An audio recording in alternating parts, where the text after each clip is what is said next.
Θα τραγουδήσω, θα υψώσω φωνή, θα δοξάσω αυτόν που μου δίνει πνοή.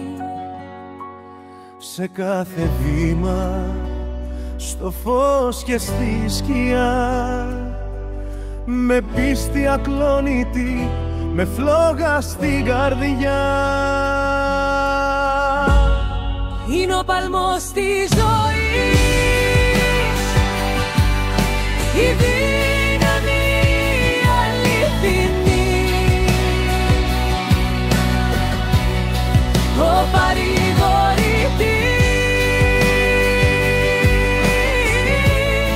η φωνή στη σιωπή.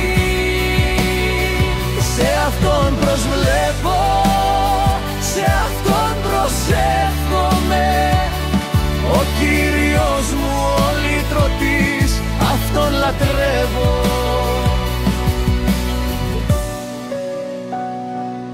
Όταν το έδαφος φεύγει κάτω απ' τα πόδια και η ψυχή βαραίνει με θλίψη και λόγια, είναι εκεί, πάντα εκεί, σταθερός, ο μεγάλος, ο αναλύωτος Θεός. Ακόμα κι αν ο δρόμος είναι στενός, με ελπίδα περνώ, με αυτόν οδηγώ. είναι ο παλμός της ζωής, η δύναμη αληθινή,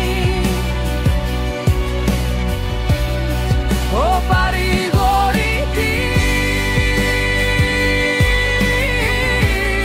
η φωνή στη σιωπή. Σε αυτόν προσβλέπω, σε αυτόν προσεύχομαι, ο Κύριος μου ο λυτρωτής, αυτόν λατρεύω. Είναι αυτός που γεννήθηκε στον κακό κόσμο, έφερε φως όπου όλα ήταν σκοτεινά.